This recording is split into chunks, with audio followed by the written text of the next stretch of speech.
Bonjour à toutes, bonjour à tous. Bienvenue à notre webinaire d'aujourd'hui qui sera animé par Céline Dupuis, notre directrice commerciale, et qui va vous parler de la conciliation des besoins en support informatique et les difficultés du marché.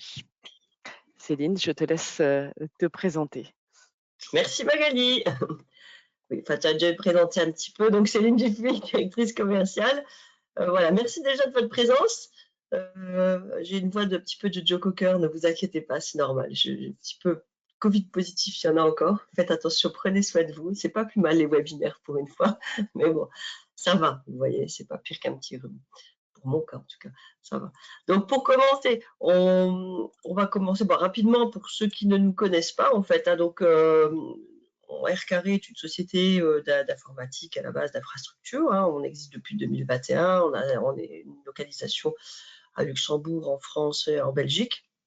Donc c'est un groupe avec R Carré pour la non-PSF, RQ pour la PSF, R-Secure qui est notre société sœur qui s'est spécialisée dans la partie sécurité, R Carré Belgique et France, comme je le disais, qui a la même activité informatique, donc data, cloud, téléphonie, distribution, matériel et consulting que R Carré, RQ.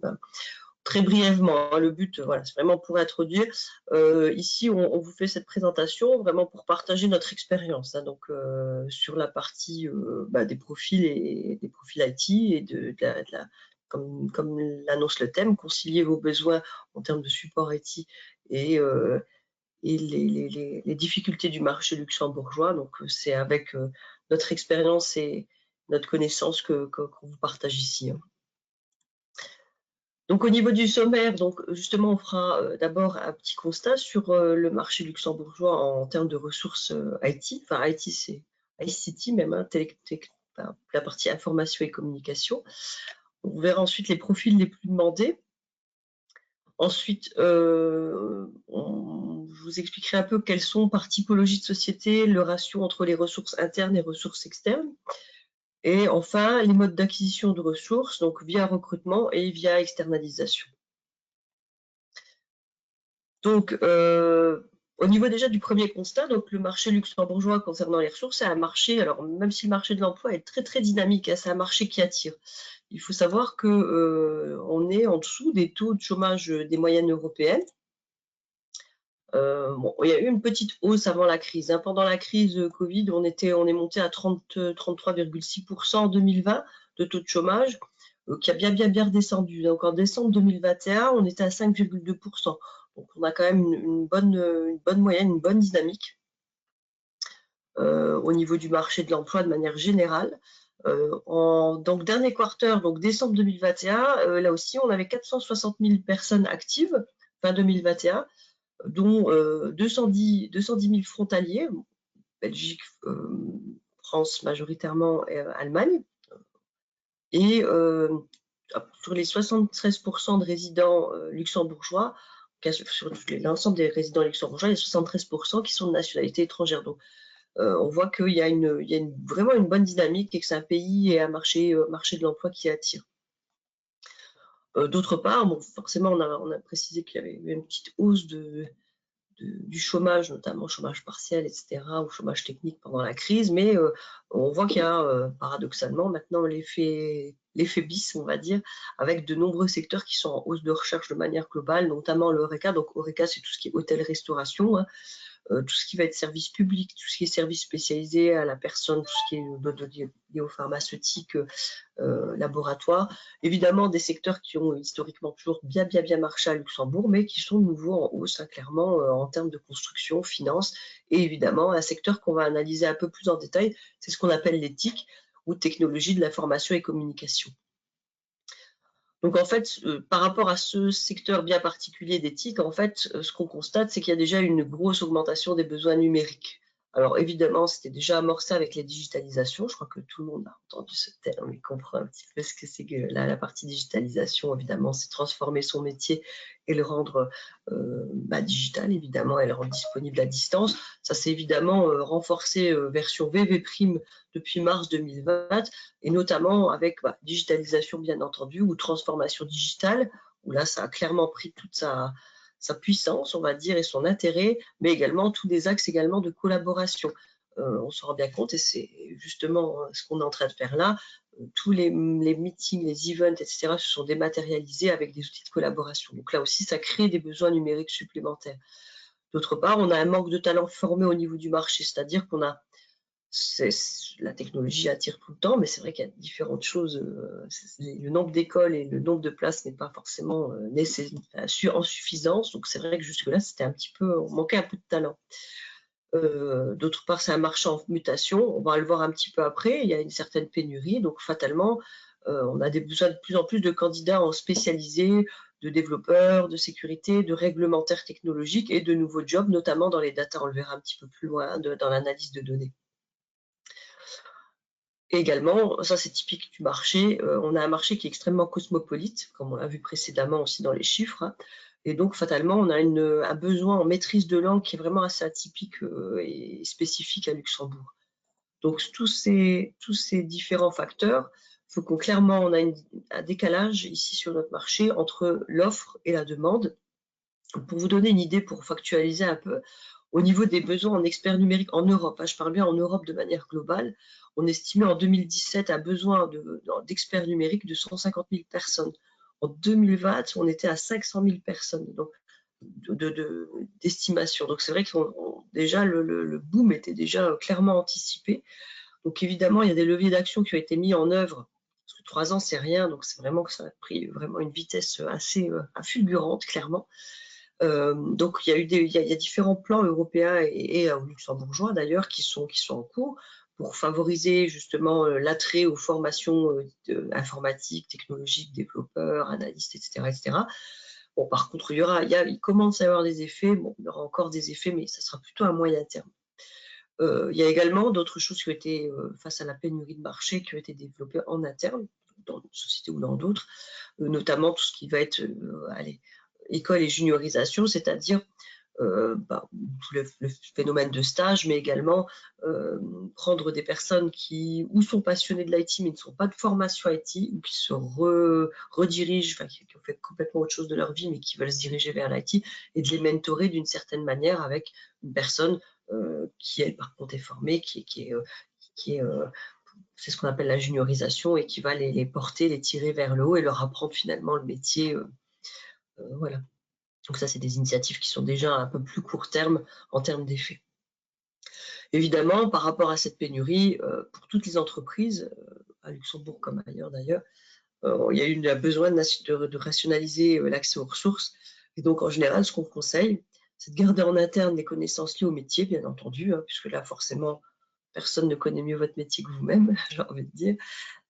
Et par contre, d'externaliser à des sociétés spécialisées les tâches générales ou certaines spécifiques, mais que vous pouvez leur transmettre par formation.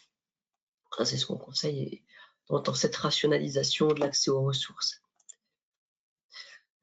Alors, les métiers ICT, enfin les profils les plus recherchés, les métiers ICT les plus dynamiques, pour vous donner une idée un peu des profils licornes, on va dire. En termes de volume, donc quand je dis de volume, si on regarde sur le dernier quarter 2021, au niveau des bases de données, hein, des recherches, donc dans l'ordre des volumes, donc la quantité de profils recherchés, là vous avez la liste, donc le profil le plus recherché, c'est tout ce qui va être analyse programmeur, différents stacks, hein, Java, Python, C2, C++, C revient aussi beaucoup de Java là, dans les dernières années. Donc analyse programmeur. En deuxième tout, ce qui est ingénieur sécurité informatique, je pense que toutes les sociétés l'ont bien senti. Il y a une hausse, notamment en phishing, de besoins de sécurité qui s'intensifie. Ça, c'est toujours resté. Donc tout ce qui est ingénieur et administrateur réseau, les personnes qui vont s'occuper justement, ça c'est lié à la partie travail à distance, Internet, etc. Mais tout ce qui va être lié au transfert de data dans le réseau. Ingénieur data en tant que tel, donc là, quand je dis ingénieur data, attention, s'il y a plusieurs niveaux dans la data engineering, c'est vraiment les personnes qui vont mettre en place des plateformes de data processing. Ça, on va le voir un peu juste après, mais ça fait partie des nouveaux métiers. Il y a 3 nouveaux métiers en fait qui sont sortis de la data, de l'analyse de data et de ce qu'on appelle de manière vulgaire et de manière transverse l'intelligence artificielle.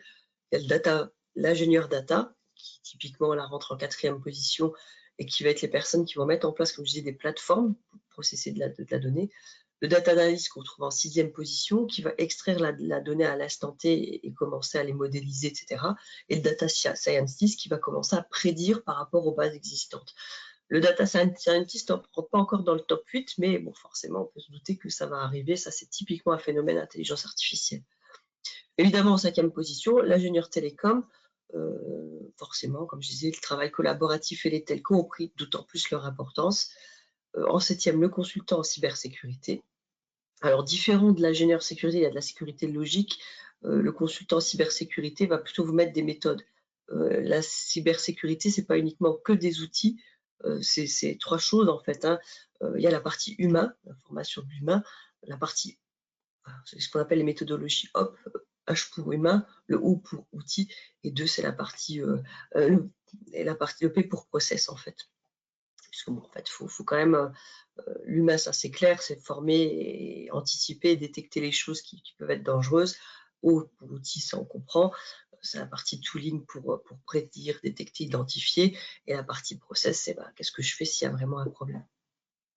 Et enfin, dernier, le Chief Data Officer ou Chief Manager, donc ça c'est aussi lié avec les clouds et la dissolution, on va dire, de l'informatique. On a plus maintenant, les sociétés ont rarement leurs serveurs sous le coude chez eux, bien souvent. Clairement, on est dans l'ère cloud depuis quelques temps. Et là, forcément, il faut un Chief Data Officer, quelqu'un, ou Chief Data Manager qui va un peu gérer où se trouvent les données. C'est venu un petit peu aussi avec les rôles de DPO, avec la règle sur les données personnelles. Donc, si on regarde, juste pour vous donner une idée des nouveaux métiers finalement qui sont apparus entre 2015 et Q3 2021, si on regarde les progressions, donc là, ici, c'est vraiment les progressions entre 2015 et 2021 et Q3 2021, plus 38% de postes recherchés sur analyse programmeur. Je vais les passer rapidement. Sécurité, comme je disais, prend quand même plus en plus de voilure, on va dire. Ça reste assez stable. L'ingénieur réseau, l'ingénieur data, là, 155%. On fait clairement partie des nouveaux métiers, entre guillemets. Ingénieur télécom, ça, forcément, c'est un peu l'effet Covid aussi qui a joué. Le data analyst, 350%. En 2015, on ne parlait pas de data analyst et de data scientist, qu'on s'entende bien, donc fatalement, c'est logique. Et voilà, comme je disais, ça s'allier, consultant cybersécurité, ça prend beaucoup plus de poids, et Chief Data Officer aussi pour la partie GDPR, réglementaire, qui pèse. Évidemment, désolé, je suis un petit peu vite.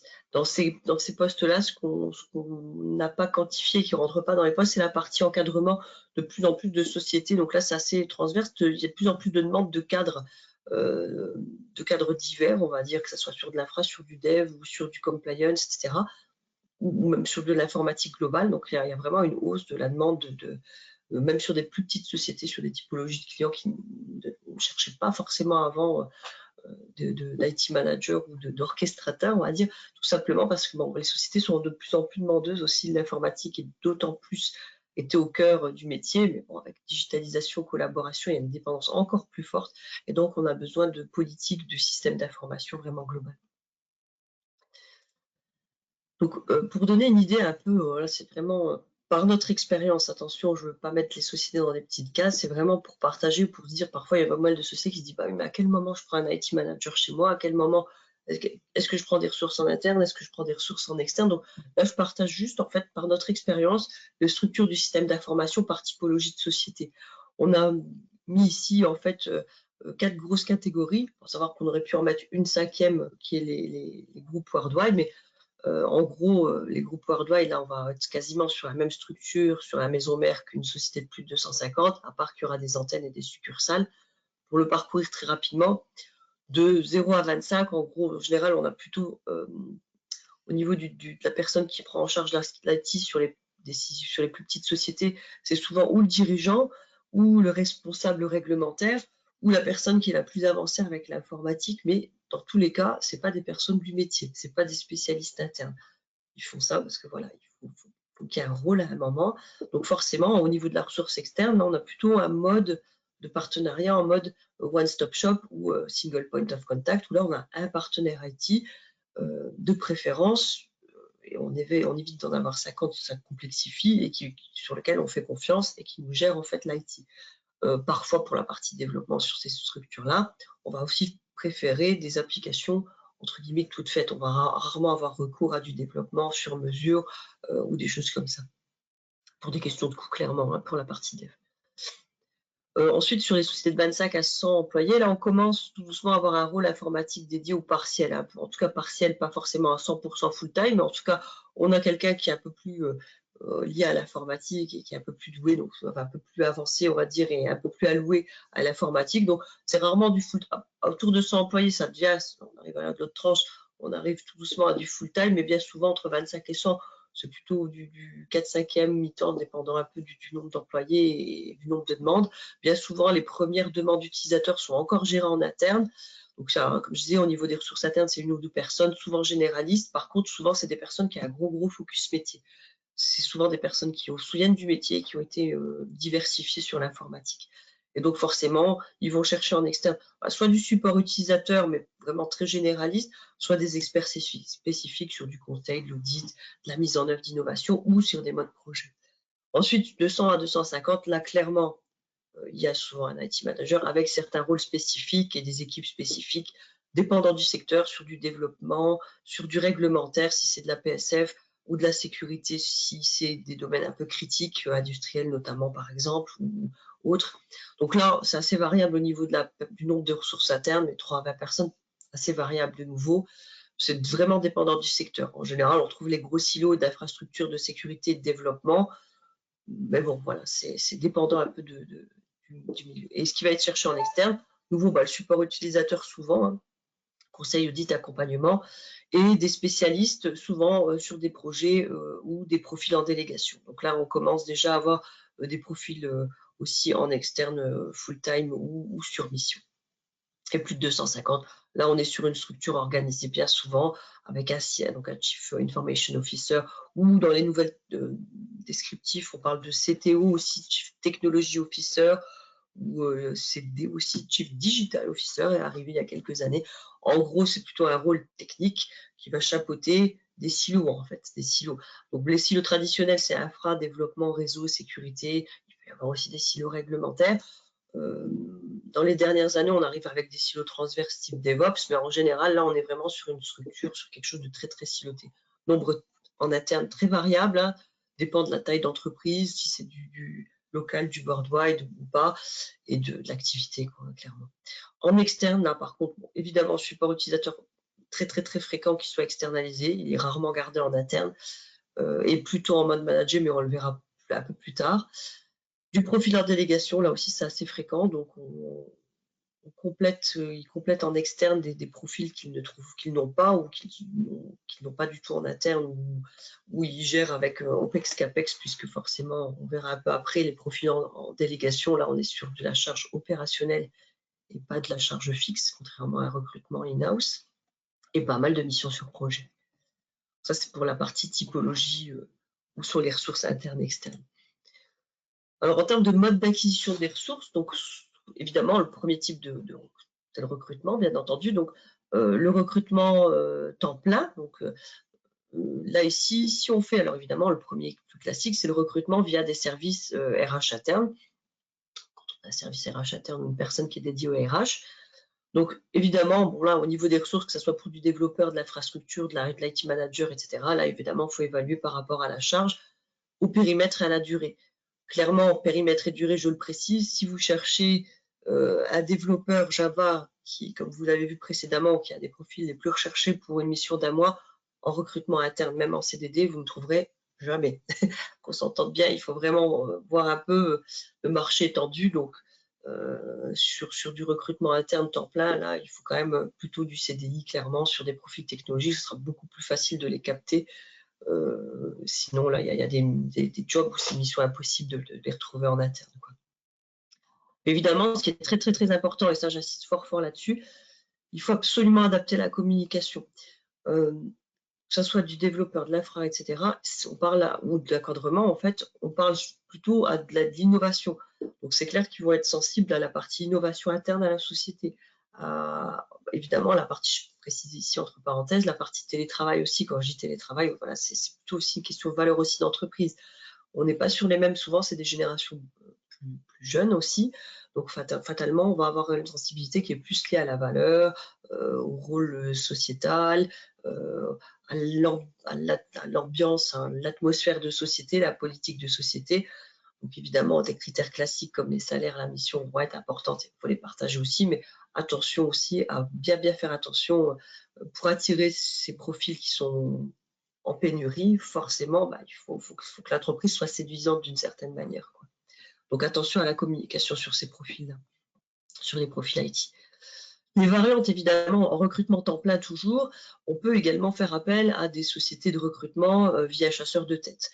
Donc les chasseurs de tête, c'est des sociétés spécialisées. Donc l'avantage ici, c'est qu'ils vont pouvoir directement, ils vont avoir les connaissances techniques et technologiques pour déjà mapper. Vous n'allez peut-être pas pouvoir faire, parce que ce n'est pas votre métier, le distinguo entre un bon ou mauvais développeur ou un bon ou mauvais IT manager. Eux vont avoir cette capacité, par exemple, à déjà mapper le bon profil et les choses cohérentes. Évidemment, il faut bien qu'ils se payent aussi. Donc en moyenne, c'est une moyenne, ils prennent en général sur les chasseurs de tête autour de 20, sur le secteur des TIC en tout cas, ils prennent plus ou moins 20% de salaire annuel. C'est variable, hein, c'est entre 18 et 25%, dépendant des sociétés, mais en moyenne, on est autour de 20 en général. Et la deuxième variante, c'est la délégation de ressources. Donc là, évidemment, on n'est plus forcément, c'est du temps plein, évidemment, mais là, on est plus à s'appuyer, évidemment, sur des sociétés externes qui ont déjà des personnes ou des profils qualifiés sur leur payroll. C'est ce qu'on appelle traditionnellement du body shopping ou du staffing. Chez nous, chez RKR, on appelle ça du ROD ou ressources on demand. Et là, en fait, sur certaines délégations de ressources, on peut demander une option d'embauche. Donc là, c'est la petite variation. Donc là, en gros, ça va être exprimé en taux journalier. Donc typiquement, soit vous dites tout de suite, oui, je veux l'avoir. Ça permet de lisser finalement d'une certaine manière les coûts d'un chasseur de tête. Donc vous pouvez très bien dire, voilà, je vais l'avoir à tel taux journalier pendant 6 mois et après, je peux l'embaucher. Ou je vais avoir un taux journalier qui va être un peu plus bas, mais j'ai une option d'embauche avec un coût fixe de prime, par exemple. L'avantage, c'est que pendant la période qu'il est en version ROD, en version body shopping, là, on est sur une charge OPEX, comme je le disais précédemment, et on n'est pas sur une charge fixe. Ça vous permet aussi de le tester. Ça peut être un setup qui est intéressant en termes d'essai. Bon. Voilà, donc ça, c'est les possibilités. Au niveau des recrutements, mais avec une mission bornée. Donc, projet borné ou mission bornée dans le temps. Donc, évidemment, on peut toujours le faire via ressources RH interne, en CDD. Attention, comme je disais, pas forcément attractif pour tout. Si c'est des profils rares, comme on les a vus précédemment, bon, vous pouvez perdre votre temps à essayer de les chercher. C'est un peu comme chercher une licorne. Il y a des profils, c'est vraiment, vraiment, vraiment compliqué. Bon, voilà, c'est à voir un petit peu. Après, bon, on peut quand même tenter, mais c'est vrai qu'il y a des profils, c'est vraiment, vraiment difficile. Ça sera plus de la perte de temps qu'autre chose. Et en général, quand on a besoin d'une ressource, on n'en a pas besoin pour dans 6 mois ou dans 1 an. À savoir que déjà, un cycle de recrutement, c'est minimum 2 mois, entre le temps de, 1 à 2 mois, entre le temps de faire les interviews, faire les premiers screenings, voir les personnes. Donc, ça prend un peu de temps là-dessus.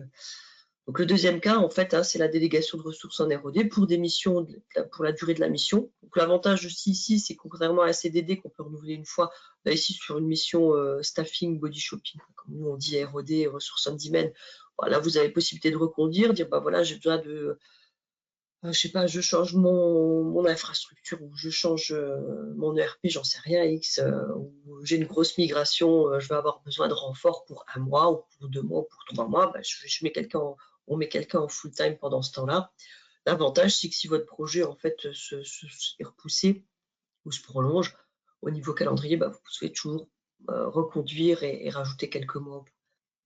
Le troisième cas, c'est la gestion du projet aussi dans le cas de projet par des sociétés externes. Alors, ça peut être soit une gestion complète, donc tout le cycle que vous voyez là ici en bas du slide d'externaliser, donc de l'architecture, de l'évaluation, de l'analyse, au suivi après mise en production, donc vraiment tout le cycle, analyse, conception, production, test pilote, déploiement et suivi. Donc, ça, c'est une possibilité.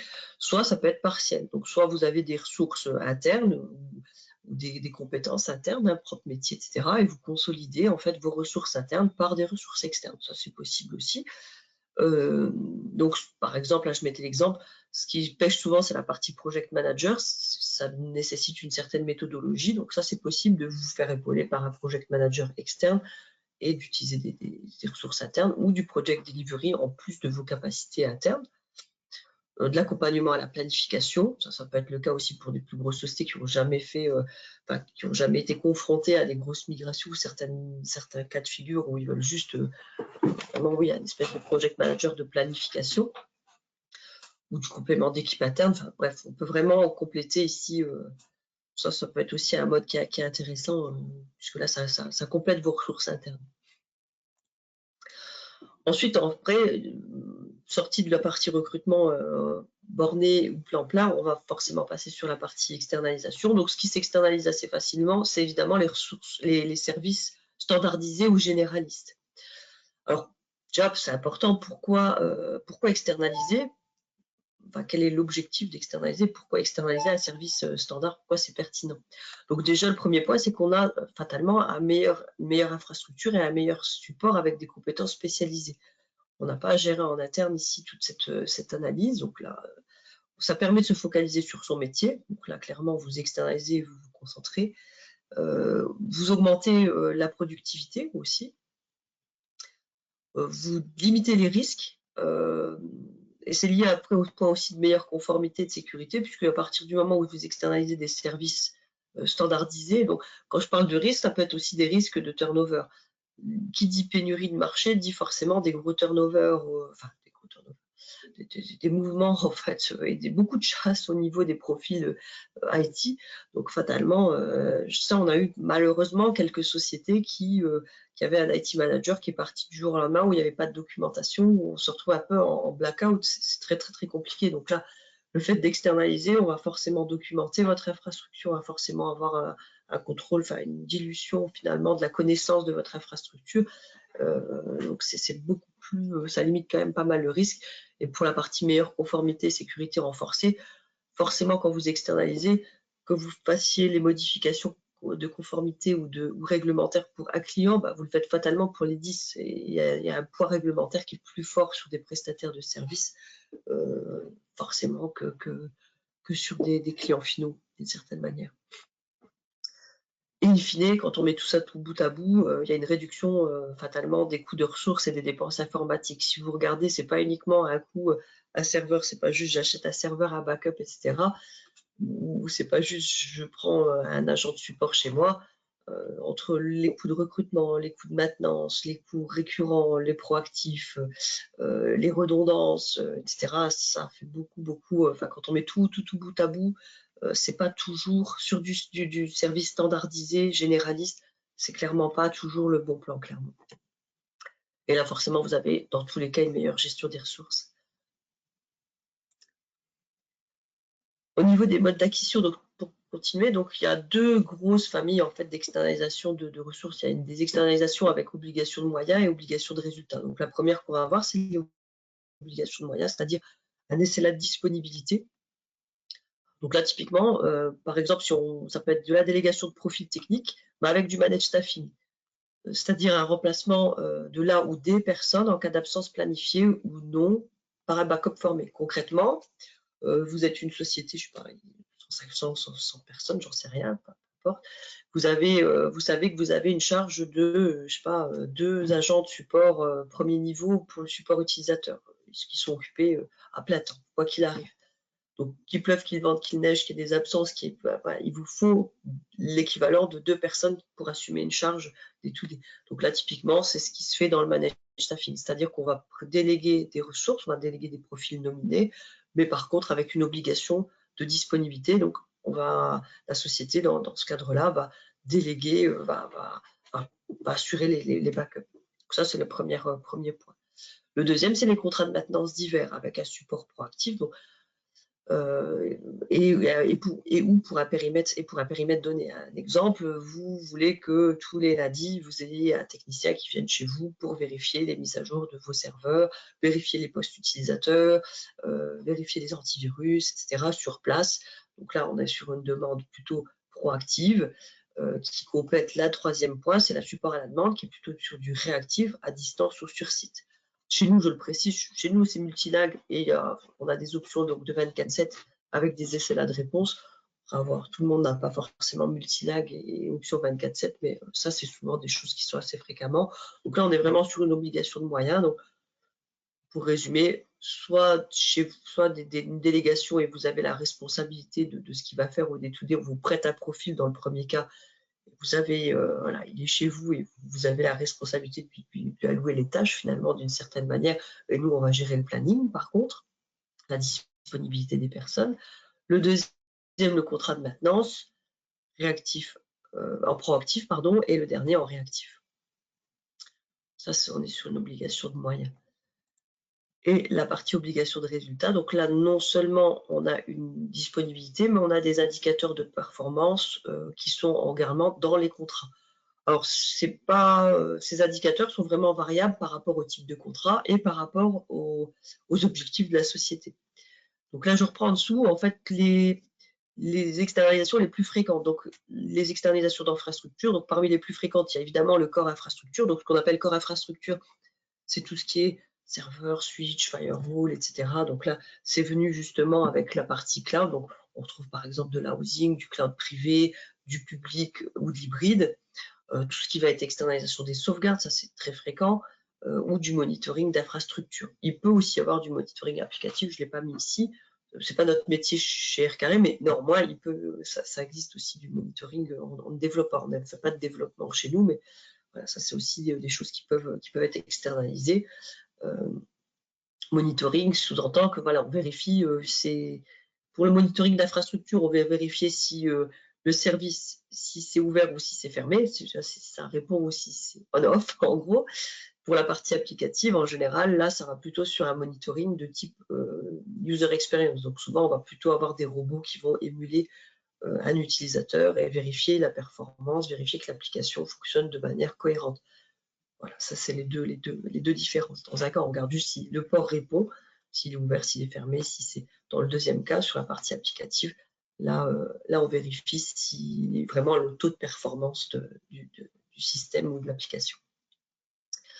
Attention, je parlais d'indicateurs de performance et de disponibilité, surtout très important dans tout ce qui est contrat, surtout contrat cloud ou support d'ailleurs même, vérifiez surtout bien les périmètres en fait. Un contrat n'est pas un autre. Externalisation, c'est un énorme morceau et les périmètres peuvent être très flous, on va dire, on peut vite se perdre, on va dire, là-dedans. Par exemple, pour prendre le cas du cloud public, il faut bien, si vous regardez dans les disclaimers, donc pour la partie Microsoft Office 365, pour les mails, si vous avez des mails en Office 365, Microsoft indique bien en fait dans ses clauses qu'il ne s'occupe pas de la sauvegarde. Donc en fait, Microsoft décline en fait toute responsabilité en termes de sauvegarde. Ce qui signifie que, ok, si vous avez vos mails en Office 365, si vous devez les sauvegarder, enfin le backup n'est pas inclus, donc si vous les perdez, s'il y a un crash, s'il y a un problème, il n'y a pas de sauvegarde là-dessus. C'est à vous, en tant que société, à prendre le point, à prendre vos dispositions. Donc il y a des solutions technologiques, mais attention sur ces contrats-là, au niveau des périmètres, quand on externalise, c'est pas parce qu'on externalise que tout est externalisé. Il faut vraiment prendre tous les jalons, l'infrastructure, la sauvegarde, la sécurité, la compliance, et après vous mettez le curseur où vous voulez, évidemment, et il y a aussi une question de coût, hein, évidemment. Si vous externalisez tout, il n'y a pas le même coût, forcément, on peut tout faire, mais c'est clair qu'après c'est une question de ratio, mais attention à ça. Le point, c'est surtout de ne pas dire allez, j'ai tout mis en cloud ou j'ai tout mis et je suis tranquille, tout est bon, je suis jalonné de partout. Il faut vraiment bien faire attention un peu à ce que vous prenez comme périmètre dans les différents services. Pareil, ça on le voit souvent chez les clients, c'est pas parce qu'on a un contrat cloud que vous n'avez plus de support utilisateur. Il y a quand même toujours des imprimantes, il y a toujours des téléphones autour. Donc souvent, on conseille même de prendre un contrat cloud ou une externalisation cloud renforcée par un contrat avec un peu de proactif et de réactif. Petite précision quand même au passage. Et ensuite, l'externalisation, le deuxième point, et par l'externalisation d'infrastructure, c'est l'externalisation de lignes de support. Donc, entre autres, les plus fréquents, bah, évidemment, hein, comme on l'a vu dans les typologies, ce qui revient très souvent, c'est le support utilisateur, puisque là, c'est ce qu'il y a de plus généraliste. Donc là, en général, le support utilisateur, ça prend en compte tous les problèmes sur les environnements de travail, ajout, suppression d'user, les comment faire, etc. Donc là, c'est vraiment ici, contrairement au support à la demande, quand on est sur une externalisation avec obligation de résultat, là, on peut avoir des indicateurs de performance, par exemple, de dire, voilà, je veux que tous les appels soient pris en moins de 10 secondes, ou que tous là, on définit des catégories priorités et que toutes mes priorités soient gérées, toutes mes premières priorités soient gérées en moins de 1 heure ou 2 heures, enfin suivant. Là, vous êtes vraiment plutôt sur quelque chose de plus catalogue, plus adapté, on va dire, à vos obligations que sur du support à la demande. Le coût n'est pas le même évidemment, mais voilà, c'est une possibilité néanmoins. Et ça, souvent, c'est un système qui est assez fréquemment pris sur des plus grosses structures d'externalisation. Et le support applicatif aussi, ça c'est aussi possible, ça c'est assez fréquent aussi, externaliser un support applicatif ou sur des choses de service qui a été développé en interne. Donc là, ça c'est quelque chose qui nous a même été déjà demandé assez fréquemment, ou des sociétés qui ont développé leur propre application mais qui ne veulent pas gérer le support après. Donc là, sur base de procédures ou via des formations, à ce moment-là, on forme une société qui a du call desk, par exemple, qui a déjà les équipes en place pour prendre des appels ou pour traiter du problème technique avec de l'analyse de la résolution. On les forme sur une application ou un service bien spécifique, et ceux qui prennent la charge ici. Voilà. Et on a fait le tour en fait des différents modes d'acquisition. Et je ne sais pas si vous avez des questions. Merci Céline. On a eu quelques petites questions. Merci en tout cas Céline pour cette belle présentation. N'hésitez pas, vous avez encore un petit peu de temps pour poser des questions dans le chat. Céline va déjà répondre aux quelques questions qu'on a eues. Première question, Céline, assez pertinente d'ailleurs. Tu parles de pénurie informatique, et donc pour faire face à la pénurie, on peut faire appel à des prestataires externes. Mais ces prestataires, comment eux font-ils pour faire face à la pénurie? Ils doivent aussi chercher des profils. Oui, c'est une bonne question, effectivement. Oui, les prestataires, comme nous aussi, souffront aussi de cette pénurie, hein, ont quand même des difficultés à recruter. Maintenant, il y a certains points, en fait, la force ici, c'est que on a d'autres avantages, c'est-à-dire par rapport à une société privée ou pour des plus petites structures. Bon, évidemment, ce qui fait bouger les salariés, en général, il y a le salaire, évidemment, enfin les employés, c'est le salaire, ça c'est un grand classique en général. Ok, pour bouger à plus ou moins le même niveau de salaire, c'est souvent l'intérêt de la mission, ça c'est les critères qui reviennent souvent. Vous allez me dire salaire mission, ça à la limite des sociétés privées ont aussi de belles missions. Bon, ce qui fait aussi bouger, c'est la possibilité d'évolutivité. C'est là que le prestataire souvent a sa carte à tirer. C'est ce qui fait aussi notre force par rapport à, on a plus de facilité, ce qui fait qu'on a plus de facilité à trouver. C'est que tout simplement, en fait, nous en tant que prestataire, en tout cas, on a possibilité de les faire évoluer en interne. On a beaucoup de supports de techniciens qui ont peut-être commencé au support, le support utilisateur première ligne, et puis bon, après ils ont un peu diversifié leurs skills, et puis sont passés en project delivery ou en cloud ou en sécurité. Donc c'est vrai que ça c'est quelque chose qui est beaucoup plus flexible, comme on couvre tout, comme je le disais au début, hein, on parle à des profils techniques. Donc, il faut bien se mettre dans l'idée qu'ils aiment la technologie, ils aiment l'innovation. Leur challenge, c'est vraiment de trouver d'avoir des nouveaux joujoux, clairement. Donc, c'est clair que le prestataire va quand même être plus attractif à ce niveau, quoi. Ça, c'est notre force par rapport à une société privée, clairement, et ça joue quand même beaucoup, parce qu'on voit, même chez nous en interne, on voit beaucoup de mobilité, et on la favorise parce que ça fait partie de la carrière de tout un chacun, quoi, hein. Donc, c'est une bonne chose. Une C'est ce bonne qui est dynamique. motivant aussi pour les employés. Oui. Oui, c'est clair. Après aussi, pour précision, mais ça c'est valable indépendamment du secteur IT, pour tous les recrutements, là on voit aussi, ça c'est plus générationnel, ce qui marche aussi bien en termes je parlais de communication au début. Attention aussi, c'est vrai il y a beaucoup d'articles, là je vous invite à lire aussi, à regarder un peu au niveau, il y a beaucoup d'articles qui parlent de la partie valeur. Les millénials sont très attachés aux valeurs de l'entreprise, à l'image de l'entreprise. Donc quand je parle de communication, faut vraiment bien travailler ça, pas forcément dans l'IT, mais ça c'est valable pour nous, prestataires, comme pour les sociétés privées. Aussi notre force, ça fait partie aussi, mais c'est vrai qu'on a un peu plus de de run, on va dire, de recrutement que des petites sociétés. On a eu une autre question, Céline. Donc, si on part sur un mode, si une société part sur un mode d'externalisation, donc qui est assez engageant parce qu'il y a un contrat, Oui. peut-on changer le mode de support? Par exemple, si on prend un contrat de support standardisé, si jamais le mode choisi ne convient pas. Alors, alors quand on est en externalisation, mais en mode managé, hein, quand on est en mode externalisation, genre j'appelle une société externe pour m'aider de manière ponctuelle, comme je disais, obligation de moyens, et c'est pour ça que c'est important de faire le distinguo. Là, à la limite, c'est moins engageant, j'ai envie de dire, c'est moins, ça bouge moins les lignes, on va dire. En général, on garde l'existant et on complète par une société externe. Si on est sur un mode d'externalisation vraiment avec obligation de résultat, où vraiment là, on délègue à 100% toute une ligne de service ou toute une infrastructure, ce qui est extrêmement important, c'est de bien préparer le terrain, en fait, c'est-à-dire bien jalonner, c'est-à-dire l'évaluation.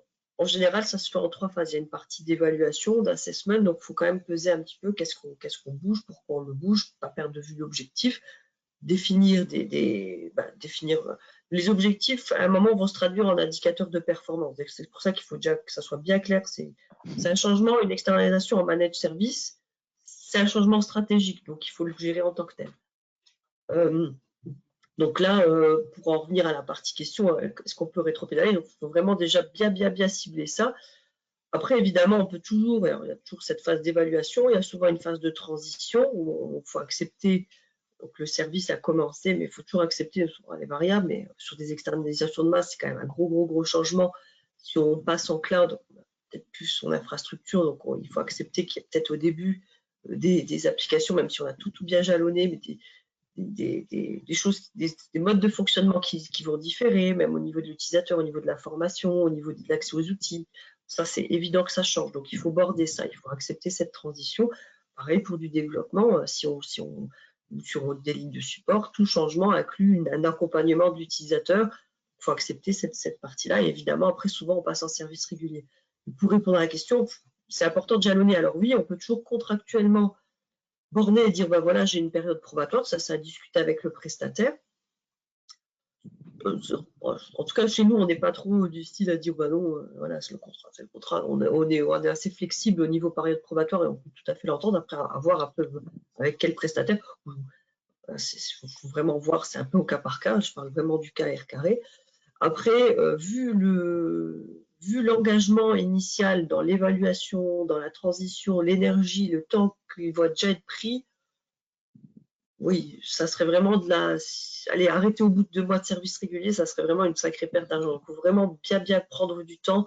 En général, sur toute externalisation de masse, ça prend au moins 6 mois. Donc, il faut vraiment évaluer et pas partir à se dire, allez, je vais externaliser, youpi, on-off. Faites-vous accompagner par la société prestatrice. Ils ont l'expérience, on sait comment faire. On sait comment faire. Donc, voilà, on ne soulève pas une montagne, mais il vaut mieux préparer les jalons parce qu'on est dans une obligation de résultat. Et qui dit résultat, il faut les identifier. Vers quoi on veut aller. Et toute dernière question, un peu plus pratique. Pour une société qui externaliserait son support, quels sont les délais moyens de résolution d'un ticket? Est-ce qu'il y a oui, est-ce qu'il y a des moyennes? Est-ce qu'il y a des oui. moyennes? C'est une bonne question. Maintenant, je vais peut-être faire une réponse de norme. Je suis désolée, mais je peux vous donner la moyenne qu'on a chez nous. En moyenne, en général, on doit être autour enfin, dépendant, on doit être en dessous de 4 heures, ça c'est quasi certain, en moyenne. Maintenant, en général, un problème n'est pas l'autre. Souvent, ce qu'on fait, enfin, je vais vous expliquer. Souvent, ce qu'on considère, c'est qu'il y a ordonnée abscisse. On considère le nombre d'utilisateurs impactés versus le nombre de services impactés. Exemple, vous avez tous vos utilisateurs impactés sur tous les services. Donc, en gros, vous n'avez plus du tout, par exemple, dans le cas d'un cloud, vous n'avez plus du tout d'informatique. Vous allez être en haut à droite du petit quadrant. Évidemment, c'est prioritaire. Ça doit être pris en compte donc là, en général, en tout cas pour nous, on les gère comme ça. Un incident de ce type-là, il va être prioritaire et pris en charge. C'est un problème urgent. C'est une priorité 1, en gros. Si maintenant vous avez un utilisateur qui est impacté parce qu'il n'a pas d'imprimante, par exemple, donc là, le temps de réparation, de réponse va peut-être être moindre. Ça va peut-être aller dans le lendemain ou sous 2 jours. Ou par exemple, vous rentrez un incident ou une demande pour dire, ben voilà, dans 3 jours, j'ai un gros meeting et il faut préparer, il faut vérifier la salle de réunion. Pas prioritaire, ça, c'est pour dans 3 jours. Un ticket, enfin, faut bien définir, il y a deux niveaux, il y a la demande et l'incident. C'est déjà des choses, mais c'est vrai qu'il n'y a pas forcément de réponse, on va dire toute faite. Oui, il peut y avoir une moyenne, mais c'est vrai que c'est assez aléatoire. Et quand bien même, on pourrait dire, bah oui, bah alors à ce moment-là, oui, je veux quand même avoir un top qualité, je veux avoir tous mes tickets, tous, que ça soit urgent, pas urgent, traités dans l'heure, par exemple. Oui, ok, soit, mais à ce moment-là, les coûts de support vont être exponentiels parce que ce qui sous-entend, que ça soit pour nous, prestataires externes, ou pour vous en interne, ça sous-entend qu'il faut quadrupler ou quintupler les équipes de support, quoi. Parce que là, si vous êtes pompier tout le temps, si tout est urgent, plus rien n'est urgent au bout d'un moment, à moins d'avoir la charge derrière et les équipes derrière. Donc c'est pour ça que ça se gère, puis c'est du bon sens, j'ai envie de dire. Est-ce Merci qu'il y a beaucoup d'autres Céline. questions? Écoute, on n'a pas eu d'autres questions. Je pense que tu as été complète dans ton sujet. Donc voilà, n'hésitez pas, en tout cas, si vous avez des questions qui vous viennent par la suite, n'hésitez pas à nous les poser par email. Vous allez recevoir le support de la présentation et vous aurez aussi l'occasion de revoir ce webinaire ou partager ce webinaire en replay. Je vous souhaite une bonne journée ensoleillée et un bon appétit parce que c'est bientôt l'heure de manger. Un grand merci à toi Céline et bon rétablissement. Ah, merci. Allez, bon appétit, bonne journée. Prenez soin de Merci. vous. Au revoir.